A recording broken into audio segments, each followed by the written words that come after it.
പുതിയൊരു വീഡിയോയിലേക്ക് സ്വാഗതം. നിങ്ങളെല്ലാവരും ഇപ്പോൾ 2 ദിവസമായിട്ട് കണ്ടുകൊണ്ടിരിക്കുന്നത് തന്നെ ആയിരിക്കുമല്ലോ മമ്മു, അതായത് നമ്മുടെ തൊപ്പിയുടെ ഗ്യാങ്ങിൽ ഉള്ള പയ്യൻ്റെ ഒരു ഇൻ്റർവ്യൂവിൻ്റെ ഇഷ്യൂ. അപ്പോൾ കാണാത്തവരുണ്ടെന്നുണ്ടെങ്കിൽ എന്താ സംഭവിച്ചതെന്ന് ഞാനൊന്ന് പറയാം. അതിൻ്റെ ഒറിജിനൽ വീഡിയോ ഇപ്പോൾ ആ ചാനലിൽ അവൈലബിൾ അല്ല. അതിൻ്റെ ഷോർട്സ് വീഡിയോ മാത്രമാണ് പല സ്ഥലത്തായിട്ടുള്ളത്. ഒറിജിനൽ വീഡിയോ ചാനലുകാർ ഡിലീറ്റ് ചെയ്തിട്ടുണ്ട്. അപ്പം ഇതെന്താ സംഭവം എന്ന് പറഞ്ഞാൽ, ഈ പയ്യൻ്റെ ഒരു ഇൻ്റർവ്യൂ എടുത്തു. വളരെ ഫേമസ് ആയിട്ടുള്ള, അതായത് മില്യൺ കണക്കിന് സബ്സ്ക്രൈബേഴ്സ് ഉള്ള ഒരു ചാനലായിരുന്നു അത്. അപ്പം അതിൻ്റെ ആങ്കർ ഇങ്ങനെ നാട്ടിലോട്ട് തിരിച്ചു പോവുകയാണെങ്കിൽ നീ എന്തൊക്കെയാണ് അവിടെ ചെയ്യുന്ന പരിപാടികൾ എന്നൊക്കെ ഇങ്ങനെ ചോദിക്കുന്നുണ്ട്. അപ്പോൾ ഈ മമ്മു എന്ന് പറയുന്ന വ്യക്തി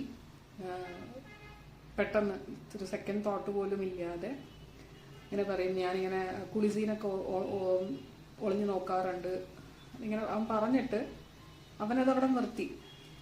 പക്ഷേ ഈ ഇൻ്റർവ്യൂ ചെയ്യുന്ന പെൺകുട്ടി അവളൊരു പെണ്ണാണ് എന്നുള്ള കാര്യം മറന്നിട്ട് ഇത് കേട്ട ഉടൻ തന്നെ വളരെ ഒച്ചത്തിൽ അങ്ങ് പൊട്ടിച്ചിരിച്ചിട്ട് പിന്നെ അതിനെക്കുറിച്ചുള്ള ചോദ്യങ്ങളായിരുന്നു. ഓ ആണോ, അപ്പം അത് എത്ര പ്രായത്തിലായിരുന്നു, കാണുമ്പോൾ എന്തായിരുന്നു, പിന്നെ അപ്പം കണ്ടിട്ട് ഇങ്ങനെ പിടിക്കപ്പെടുമായിരുന്നോ? അപ്പം അങ്ങനെ ക്വസ്റ്റ്യൻ അതിലോട്ട് ഡൈവേർട്ട് ചെയ്ത് പോകുന്ന ഒരു സംഭവമാണ് ഉണ്ടായിരിക്കുന്നത്. എന്നിട്ട് ഇത് അവിടെ കൊണ്ട് തീർന്നില്ല. ഓക്കെ, ഇത് ഇന്റർവ്യൂ ഒക്കെ കഴിഞ്ഞ് ഇത് എയർ ചെയ്ത് കഴിഞ്ഞപ്പോൾ ഇത് വലിയൊരു വിവാദമായിട്ട് മാറിക്കഴിഞ്ഞപ്പം ഈ അവതാരക ഒരു ലൈവ് ഇട്ടിട്ടുണ്ടായിരുന്നു. അത് വന്ന് കുറേ കരഞ്ഞ് മാപ്പൊക്കെ പറഞ്ഞു. എന്നിട്ട് പറഞ്ഞു, ഞാൻ 10-200 ഇന്റർവ്യൂ എടുത്തിട്ടുണ്ട്, അപ്പോൾ എനിക്കിത് എങ്ങനെ ഹാൻഡിൽ ചെയ്യണമെന്ന് അറിയില്ലായിരുന്നു, അപ്പോൾ അതിന് കുറച്ച് സമയം വേണ്ടി വന്നു, അപ്പോൾ അതുകൊണ്ടാണ് ഞാൻ വൈകി മാപ്പ് പറയാനായിട്ട് വന്നത് എന്നൊക്കെ പറഞ്ഞു. ഞാനൊന്ന് ചോദിച്ചോട്ടെ, ഇത് ഇന്റർവ്യൂ ചെയ്യുന്ന സമയത്ത് സ്വയം നീ ഒരു പെണ്ണാന്നുള്ള കാര്യം മറന്നിട്ടുണ്ട്. അതുകൊണ്ടാണ് അത് കേട്ടപ്പോൾ പൊട്ടിച്ചിരി കൊണ്ട് അതിനെ അഭിസംബോധന ചെയ്തിട്ട് അതിനെക്കുറിച്ച് കൂടുതൽ അറിയാനുള്ള ത്വര എന്ന് പറഞ്ഞിട്ട് നീ പറഞ്ഞു. ശരിക്കും ത്വര നിനക്കായിരുന്നു. അത് ചോറ് തിന്നുന്ന മലയാളികളായിട്ടുള്ള എല്ലാവർക്കും മനസ്സിലായിട്ടുണ്ട്. ഇതിനു മുമ്പ് പല ഇൻ്റർവ്യൂസും ഞാൻ കണ്ടിട്ടുണ്ട്. പല ഫേമസ് ആയിട്ടുള്ള സെലിബ്രിറ്റീസിൻ്റെ കൂടെയുള്ള ഇൻ്റർവ്യൂസും കണ്ടിട്ടുണ്ട്. അപ്പം അതിലൊക്കെ ചോദിക്കുന്ന ചോദ്യത്തിൻ്റെ നിലവാരം എന്താണെന്നുള്ളത് ആ ഇൻ്റർവ്യൂസ് കണ്ടവർക്ക് മനസ്സിലാവും. എന്തായാലും ഇപ്പം ഈ ഒരു പ്രശ്നം നടന്നുകൊണ്ട് നീ വർക്ക് ചെയ്യുന്ന നിൻ്റെ ചാനലിലാണെങ്കിലും ശരി, തൊപ്പിയുടെ ടീമിൻ്റെ ചാനലിലാണെങ്കിലും ശരി, അത്യാവശ്യം നല്ല സബ്സ്ക്രൈബേഴ്സും കാര്യങ്ങളും ഒക്കെ കിട്ടിയിട്ടുണ്ടാവും. അതവിടെ നിൽക്കട്ടെ.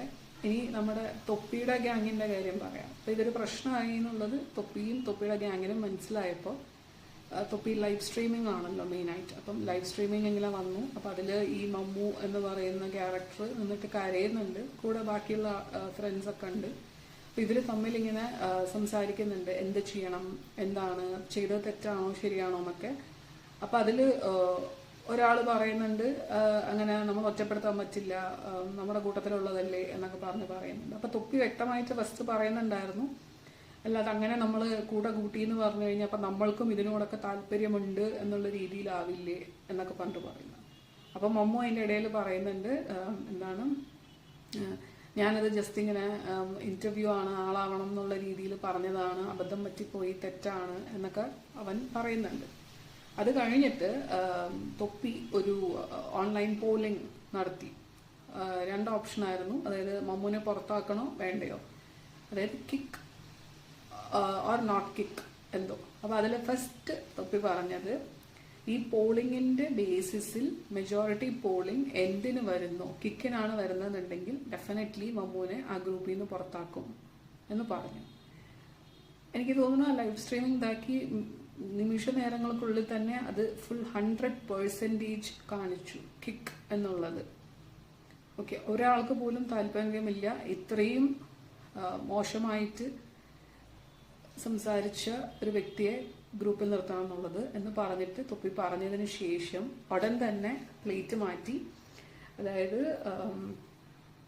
അവന് കുറച്ച് പണിഷ്മെന്റ്സ്, നമ്മൾ ഈ തെറ്റ് ചെയ്ത കുഞ്ഞു കുറ്റവാളികളെ ജുവനൈൽ ഹോമിൽ കൊണ്ടാക്കിയിട്ട് അവരെ ഇതൊന്ന് പിന്തിരിപ്പിക്കാൻ വേണ്ടിയിട്ടുള്ള പണിഷ്മെന്റ്സ് പോലെ കൊടുക്കില്ലേ, അതുപോലെ കുറച്ച് പണിഷ്മെന്റ്സ് കൊടുക്കുക. അവനെ ഗ്രൂപ്പിൽ നിന്ന് പുറത്താക്കുന്നില്ല. ഇതായിരുന്നു അവരുടെ അന്തിമമായിട്ടുള്ള തീരുമാനം. അപ്പൊ ഞാനന്ന് ചോദിച്ചോട്ടെ, അപ്പൊ എന്തിനായിരുന്നു ഈ പോളിംഗ് എന്ന് പറഞ്ഞിട്ടുള്ള ഒരു നാടകം?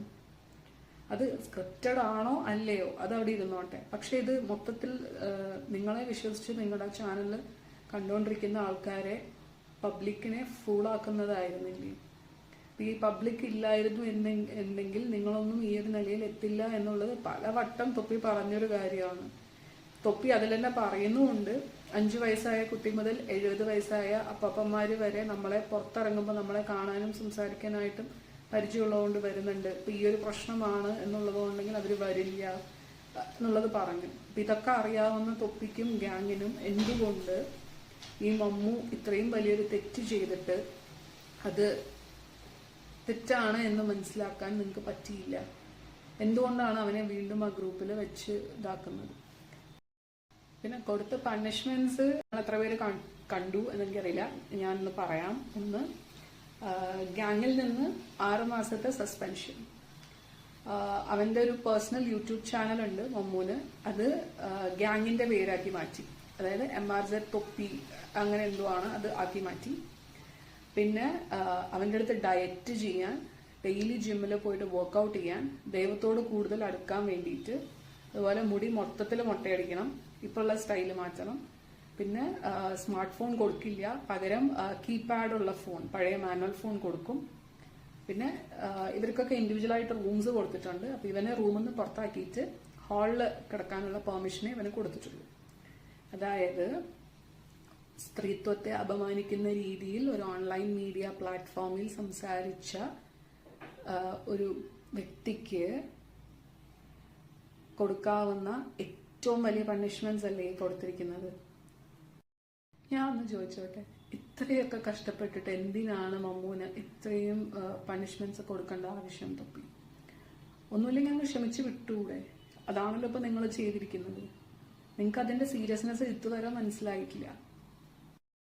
അപ്പം നിങ്ങൾക്ക് തന്നെ അറിയാം, കുട്ടികളും സ്ത്രീകളും ഒരുപോലെ ഇപ്പം സോഷ്യൽ മീഡിയ പ്ലാറ്റ്ഫോംസ് ആണെങ്കിലും ഉപയോഗിക്കുന്നവരാണെന്നുള്ളതും അവർ പലരും നിങ്ങളുടെ ചാനലും കാര്യങ്ങളും ഒക്കെ കാണുന്നതായിരിക്കും. അപ്പൊ നിങ്ങൾ എന്താണ് ആ കുഞ്ഞു മക്കളോട് നിങ്ങൾ പറയാൻ ഉദ്ദേശിക്കുന്നത്? ഓ, ഇത്രയൊക്കെ തെറ്റ് നിങ്ങൾ പറഞ്ഞാലും ചെയ്താലും ഇങ്ങനെയൊക്കെയുള്ള ശിക്ഷകൾ കൊടുത്താൽ മതി, അതിൽ കൂടുതലൊന്നും കൊടുക്കണ്ട എന്നുള്ളതാണോ? അതാണോ നിങ്ങൾ സമൂഹത്തിനോട് പറയാൻ ഉദ്ദേശിക്കുന്ന കാര്യം? ഞാൻ ഒരിക്കലും ഒരാളുടെ സൈഡ് പിടിച്ച് പറയല്ല. ഇതില് പറഞ്ഞ വ്യക്തി, അതായത് മമ്മു തെറ്റുകാരനാണ്. അതിൽ നിന്ന് വീണ്ടും വീണ്ടും കുത്തി അവനോട് ചോദിച്ച ആ അവതാരക, പേര് പറയാൻ ഞാൻ താല്പര്യപ്പെടുന്നില്ല, ഓൾമോസ്റ്റ് ഇപ്പൊ എല്ലാവർക്കും അവരുടെ പേര് അറിയുമായിരിക്കും. അപ്പൊ ആ അവതാരക. മൂന്നാമത്, ഇത് ലൈവ് സ്ട്രീമിംഗ് ഇന്റർവ്യൂ ആയിരുന്നില്ല. ഓക്കെ, ഇത് റെക്കോർഡ് ചെയ്ത് അതിനുശേഷം അത് എഡിറ്റ് ചെയ്ത് എന്നതിന് ശേഷമാണ് അവരത് അവരുടെ ചാനലിൽ എയർ ചെയ്തിരിക്കുന്നത്. അപ്പൊ അത് എഡിറ്റിംഗ് ടേബിളിൽ ഈ സംഭവങ്ങളൊക്കെ അവർ കണ്ടിട്ടുണ്ട്. പിന്നെ ഇതൊരു നെഗറ്റീവ് പബ്ലിസിറ്റി കിട്ടും, അത് ഉണ്ടാക്കാം എന്ന് പറഞ്ഞിട്ട് അവർ TRP കൂട്ടാൻ വേണ്ടി മാത്രമാണ് ഇത് കട്ട് ചെയ്തിട്ട് എഡിറ്റ് ചെയ്തിട്ട് അത് ചെയ്തിരിക്കുന്നത്. എന്നാൽ പിന്നെ ഇത്രയും പ്രശ്നങ്ങൾ ഉണ്ടെന്നുണ്ടെങ്കിൽ നിങ്ങളത് ധൈര്യമായിട്ട് ചെയ്യണമായിരുന്നു. എന്തിനാണ് അതിന്റെ ഒറിജിനൽ വീഡിയോ ചാനലിൽ നിന്ന് റിമൂവ് ചെയ്തിരിക്കുന്നത്? അത് ചെയ്യരുതായിരുന്നു. അപ്പൊ അത് ചെയ്തിട്ടുണ്ട്. അപ്പൊ അത് തെറ്റാണെന്ന് അവർക്കത് മനസ്സിലായി. അപ്പൊ പിന്നെ അത് ആദ്യമേ എഡിറ്റിംഗ് ടേബിളിൽ നിന്ന് ആ ഒരു പോർഷൻ അങ്ങ് എഡിറ്റ് ചെയ്ത് മാറ്റിയാൽ തീരാവുന്ന പ്രശ്നമേ ഉണ്ടായിരുന്നുള്ളൂ. പിന്നെ അവതാരകയുടെ മേലെ തെറ്റ് എന്താ കൂടുതൽ എന്ന് ഞാൻ പറയാൻ കാരണം, അവനത് പറഞ്ഞു. ഓക്കെ, അതിൽ നിന്ന് വേറൊരു ക്വസ്റ്റ്യനിലോട്ട് പോയാൽ അത് അവിടെ അതങ്ങ് തീരുമായിരുന്നു. പക്ഷെ കൂടുതൽ അതിലോട്ട് അപ്പൊ അത് കാണാനുള്ളൊരു ത്വരയാണല്ലേ എന്നുള്ളത് ഇങ്ങനെ കുത്തി ചോദിച്ചിട്ടാണ് അവനതിനുള്ള ഇൻട്രസ്റ്റ് ഉണ്ട് എന്ന് മനസ്സിലാക്കി വീണ്ടും അതിലോട്ടുള്ള ക്വസ്റ്റ്യൻസ് ആണ് കൂടുതൽ ചോദിച്ചിരിക്കുന്നത്. പിന്നെ ഇതൊക്കെ ഇത്രയും വലിയൊരു കോൺട്രവേഴ്സി ആവുന്നത് വരെ മിണ്ടാതിരുന്നിട്ട് മേ ബി ചാനൽ പറഞ്ഞതായിരിക്കും ഇതിനെ കുറിച്ച് സംസാരിക്കരുതെന്ന് വാട്ട്സോഎവർ. ശേഷം കുറെ മണിക്കൂറിന് ശേഷമാണ് വന്നിട്ട് എനിക്കിങ്ങനെ ഹാൻഡിൽ ചെയ്യണം എന്ന് അറിയണ്ടായിരുന്നില്ല, ഇതുകൊണ്ടാണെന്നൊക്കെ. അപ്പൊ നിങ്ങൾ ആ ഇന്റർവ്യൂവിൽ എന്നെ പറയുന്നുണ്ട്, വീട്ടിലാരൊക്കെ ഉണ്ട് എന്ന് മമ്മു ചോദിക്കുമ്പോൾ പറയുന്നുണ്ട്, ഒരു കുട്ടിയുണ്ട്, ഭർത്താവ് വീട്ടിലാണെന്നൊക്കെ പറയുന്നുണ്ട്. അപ്പം നിങ്ങൾക്കൊരു കുട്ടിയുണ്ട്. അപ്പൊ അവരും വളർന്നു വരുന്ന സമൂഹത്തിലാണ് ഈ ഒരു പ്രശ്നം നടന്നിരിക്കുന്നത്. എന്നിട്ട് നിങ്ങൾ ഇതാണ് ചെയ്യുന്നത്.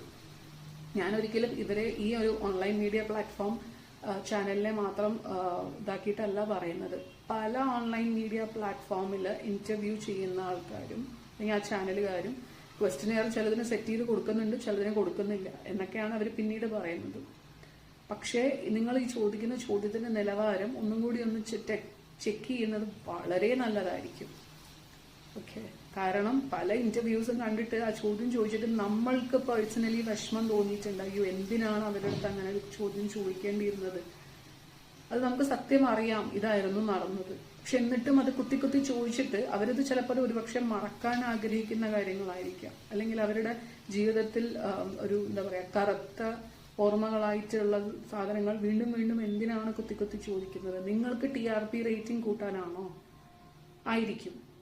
കാരണം ഇപ്പൊ ഫുൾ സബ്സ്ക്രൈബേഴ്സും ലൈക്കും ആണ്, മോണിറ്റൈസേഷന്റെ കാലമാണ്. അപ്പൊ അതുകൊണ്ടായിരിക്കാം. പിന്നെ എനിക്കുള്ളത് ഇതൊക്കെ സംഭവങ്ങൾ നടന്നിട്ടും സ്ത്രീകൾക്ക് വേണ്ടി അസോസിയേഷൻ ഉണ്ട്. പക്ഷെ അവരൊന്നും ഇതിനെതിരെ ഒരു റിയാക്ഷനോ കാര്യങ്ങളോ അല്ലെങ്കിൽ ഒന്നും എടുത്തിട്ടില്ല എന്നുള്ളതാണ് ഇതുവരെ ലാസ്റ്റ് വരെ മനസ്സിലായിരിക്കുന്നത്. പിന്നെ പല സ്ഥലത്തും ഇങ്ങനെ പോലീസ് കേസ് ഇതാക്കുന്നുണ്ട്, അങ്ങനെ ഇങ്ങനെയെന്നൊക്കെ പറയുന്നുണ്ട്. അതിന്റെ സത്യാവസ്ഥ എന്താണെന്ന് നമുക്ക് അറിയില്ല. ഇത്രയും നീചമായ പ്രവൃത്തി ചെയ്തിട്ടും സമൂഹത്തിൽ അഭിമാനത്തോടുകൂടി അവർ ജീവിക്കുന്നുണ്ട്. ഇതൊക്കെ കേട്ടിട്ട് നമുക്കാണ് മനസ്സിന് വിഷമവും, അയ്യോ നമ്മുടെ കുട്ടികൾ ഇതൊക്കെ കാണില്ലേ എന്നുള്ളൊരു ടെൻഷനും കാര്യങ്ങളും ഉള്ളത്. സമൂഹം സത്യം പറഞ്ഞാൽ എങ്ങോട്ടാ പോകുന്നത്? ഞാൻ പറയുകയാണെങ്കിൽ മാതൃകാപരമായിട്ട് ഇവരെ ശിക്ഷിച്ചുകൊണ്ട് ഇനി അങ്ങോട്ടുള്ള ഓൺലൈൻ മീഡിയ ഇന്റർവ്യൂസിന്റെ നിലവാരത്തിൽ ഒരു പിടി, അതായത് ഒരു കടിഞ്ഞാൺ പോലെ ഇട്ടാൽ ഭാവിയിൽ ഇങ്ങനത്തെ പ്രശ്നങ്ങൾ ഇല്ലാതിരിക്കും.